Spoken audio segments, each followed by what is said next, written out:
Sanbanani Dumalang, and good afternoon. Welcome to the Chase, only on Hope Alive Radio, where we are shaping minds for a better future. We have opened up the second hour of our show, and we have an amazing guest who is on the line all the way from Texas, United States. So we played his music, ladies and gentlemen. We played God's Got It, and of course we played G.O.D. Ladies and gentlemen, please welcome to the studio, Rich Will. So how are you?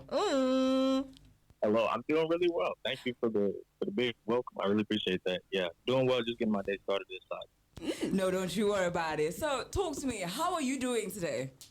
Yeah, today doing really well. I was actually about to work on some songs. About to work on a couple of new projects for this next rollout. Feeling really blessed. This is just the start of everything that I'm doing. So it's a new feeling. I'm getting accustomed to it, but God's got it, unintended. Love it. So talk to me. How does because you're a Christian rap artist, correct? Correct. So how does your Christian faith influence your music and your message? It's pretty much everything. I used to make secular music, and I can say it's similar in the way that I'm writing about the experiences that I'm having, but now it's all testimony. It is all pointing to Christ. It's all pointing people to the Father, and that He wants a relationship with all of us. So it's literally everything, honestly. It's cleaned out the way that I try to communicate to people, how I get to share my experience, and really, at the end of the day, where the focus falls, and it makes the work that much easier as well, to be perfectly honest. Yeah. Talk to me. So what scriptures or biblical principles would you say you draw from when you're writing your music? I guess I really start with Fruits of the Spirit coming out of Galatians. That's where I feel like a lot of my projects started, is sitting here and looking at what we're supposed to bear as followers of Christ, and even looking at what the opposite of each of these things is. So just for instance, if we're missing it would be like, I look at love and what it is to truly love as our Father loves. And I would put pretty much what I would have needed to hear, or somebody in my position would have needed to hear, to be loved in that same way. What peace looks like, where peace comes from, and where anything that can disrupt that, really getting to speak on that, whether that, I guess, in our day-to-day lives, whether it be people, circumstances, or habits, being able to speak on those things freely and say it for what it is, and make it known that for me and in my testimony, that the only thing that would bring me peace and pull me out of the things that are disorderly would be focusing on Christ and giving my life over, pretty much. So that's probably the largest one. I always get to kind of compare to with kind of like a ruler or a litmus test, where if I find my music doesn't align with something, it's not bearing any fruit of the Spirit whatsoever, and it's just looking like any other piece of music, then it's a really good way to check myself, honestly. Right. So because you are a Christian hip-hop artist, and you mentioned that you come from the secular space, how do you balance your faith with the hip-hop genre, which is a particularly majority secular? Honestly, it's crazy because it's not just me. That's the biggest way I can answer that. I get to look left and look right and hear a ton of other talented artists do it. There's people, a lot of folks haven't even heard of, that are pushing the faith in hip hop, and it's becoming more and more, I guess, palatable. A lot of people, whenever I was growing up, thought it was really corny, but nowadays, there's festivals dedicated to it. There's conferences dedicated to it. There's people that are genuinely succeeding in the space, and it really helps personally to stay not just motivated, but keep it faith focused, because I know that my brothers and sisters are doing the same thing. You're right. Now, I want to get into your creative side. I want to tap into your creative bone. What sparks your creativity when you're writing your lyrics? I'm a really competitive person by nature. Right. I think that's kind of where it starts. I want to do, kind of like when you see somebody, when you were younger, and you would see them do a cool trick, you would want to do the same trick. Be like, I can do it better. I can do it faster. And I guess I always held on to that part of me, for better or for worse. And every single time that I'm approaching music, I look at somebody great that has done it before me, and I try to build on what they've done, because the greatest are considered the greatest for a reason. You know what I mean? Right. And so we have a lot to learn and pick up from, especially in the modern music era. I feel like a lot of people have stopped trying to master a craft, as we're called to do.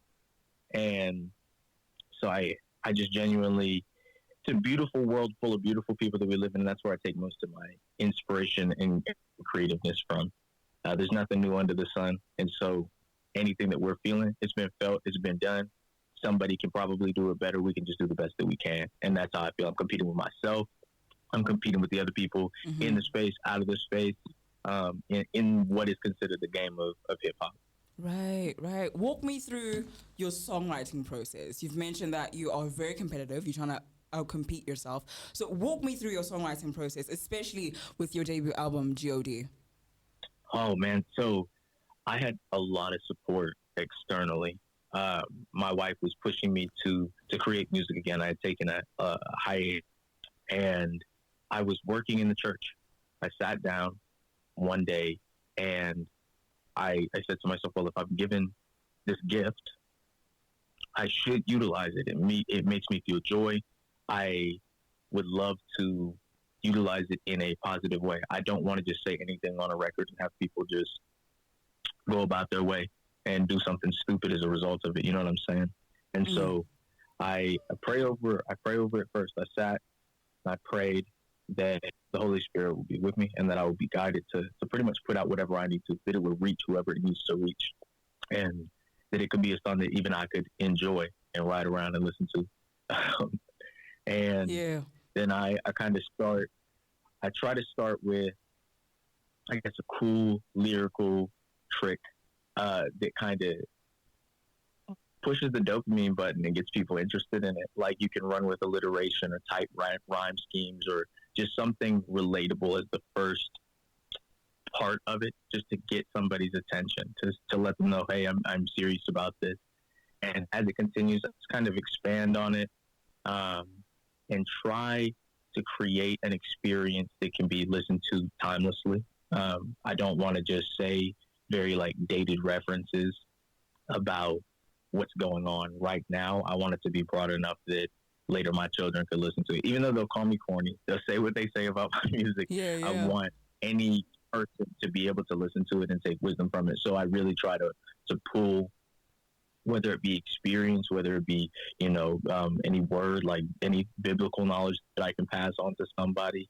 I try and make sure that there's a lot of people say Jesus per minute, but really and truly, I just try to make sure that it's something real, positive, wisdom, and faith-based throughout, and that the concept is cohesive. Because I feel that's a lot of what some people lack whenever they're creating is in creating a project that has meaning front to back, and it's not just random and sporadic. I find focusing on what that purpose is, maybe praying again, maybe taking that break, and then coming back and finishing out with what some people, I guess, consider moments. You want to create a big moment for people to remember, to feel when they're writing, a feeling that can swell up. And I kind of call it the payload of the victory lap, where you really send it.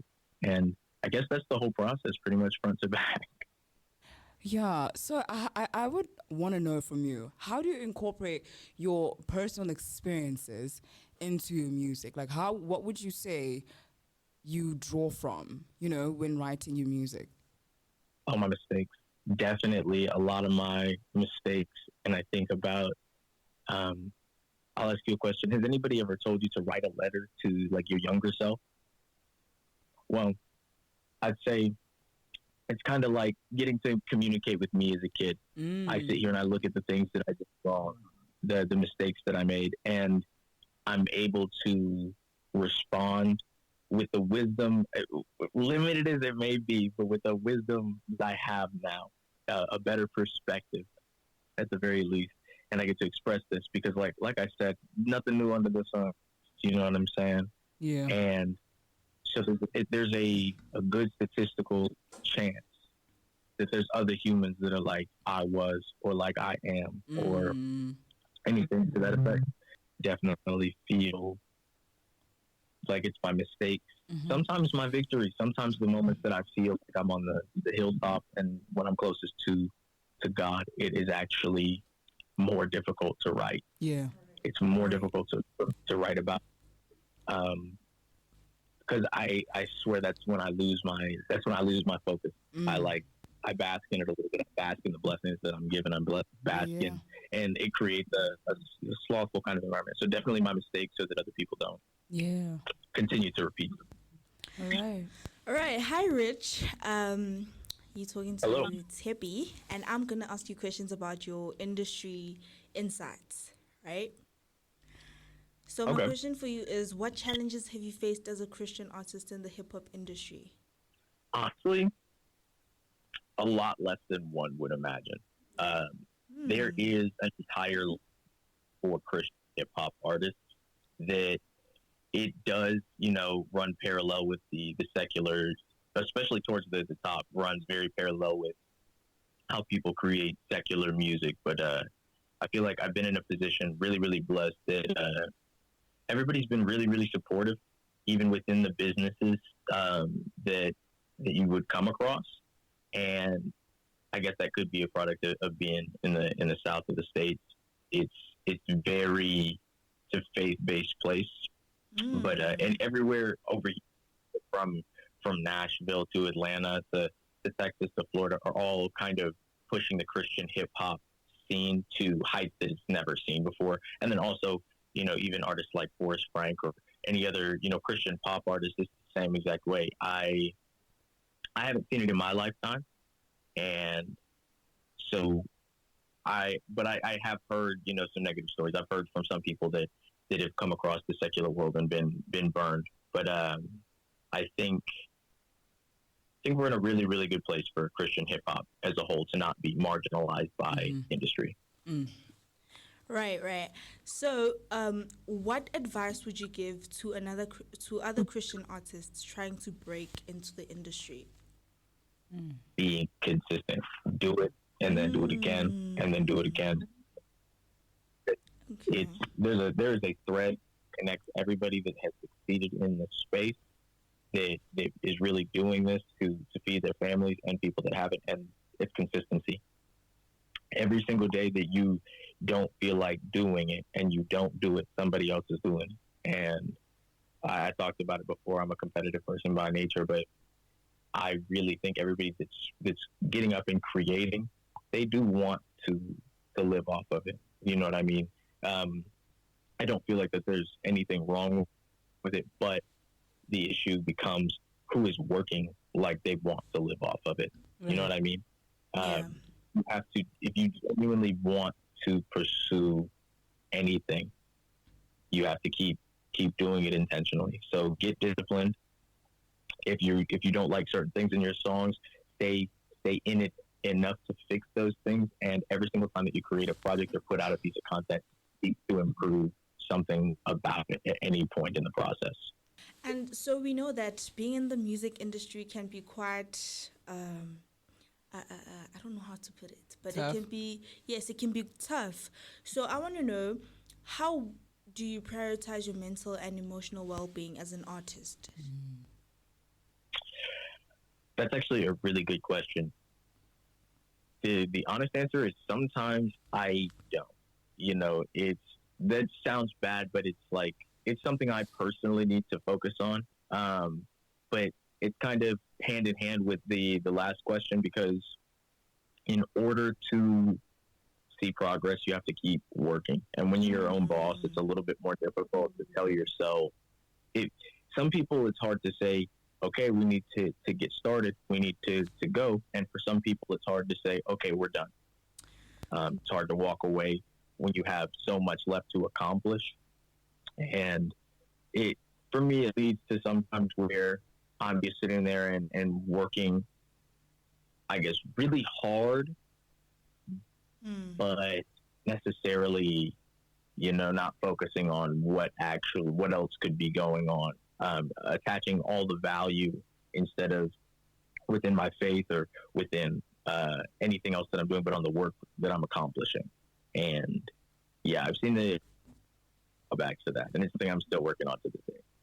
Okay. So before we wrap up the show, I want to ask, what role does prayer or meditation play in your creative process? Oh, it's like, oh, I don't have a metaphor or a simile because it's really before and through and even after before release because it's not my will, it's not my intention. It's literally all for God. At any point that it feels necessary, that's kind of it. At least every single time that I'm starting it and before I send it out, and then several times, following that, and every single time that I even struggle to write something or to push into the next verse or idea, I'll reach out and I'll pray. I'm not much for I guess meditation in the conventional sense outside of sitting on any individual verse and thinking about its meaning. But during my songs, I don't necessarily do that. A lot more prayer. All right. We have to conclude our conversation, but before we let you go, I have to ask, are there any collaborations or projects that you're excited about in the future? I actually personally haven't done any collaborations on my projects. I've been doing a lot of feature work and working on, smaller projects here recently. I'm open to working with any artist that has a heart for the Lord. And I would love to build kind of my, I guess, rapport with the community at large. And so I think that's what I'm going to continue to do is reaching out to other artists similarly sized and getting to work on their songs. And you'll see a lot of stuff coming out from Rich Will here pretty soon, hopefully, God willing, that is. Right, we have to ask one more question, but my co-host is currently still searching for it. But where can my listener find you? How can we get a hold of you? Are you on any DSPs? Let us know. Okay, so I'm Rich Will. You can find me on X Rich Will on pretty much every social media platform, and that's it. Feel free to reach out. Feel free to follow. Feel free to check out the project and let me genuinely. All right, we definitely will. So before we let you go, we can't let you go without asking you the question of the day. We can't go without asking you the question of the day. And the question of the day for us is, which app is popular but not on your phone? So we have examples like Instagram, Snapchat, Twitter, WhatsApp, TikTok, or Spotify. And let us know why or why not. Oh. You said popular but not popular on my phone? Yeah. I'd say X. I don't touch that app. I don't ever heard of this thing about X, dude. I agree. It's on my phone. It's on my phone. I have an account, but it's like I don't touch it. Over there, bro. It's getting cobwebs and all that. Is it popular? Is X still popular? Is it still doing well? It is. It really is. No, yeah. Personally, that's I only hear bad things. I don't think I've heard a good review, and that's what kind of keeps me away from it. But, and you know what? Yeah. What are y'all doing? I also said the same thing. I said X, actually. Yeah, I think the majority was X. Not all of us use X on our phones anymore. And Snap. For me, it's also Snapchat and X. Yeah. Dude, okay. Yeah, no, this has been really fun. Y'all ask one of those questions every day? Yes, we have a different question every day. See, that's clean. That's awesome. All right, thank you so much for connecting with us, Rich. We have to let you go, and we understand that you've just getting your day started. We're about to wrap up ours, but thank you for taking the time to connect with us on Hope Alive Radio. Absolutely, it was a great time. Y'all be blessed. Okay, bye.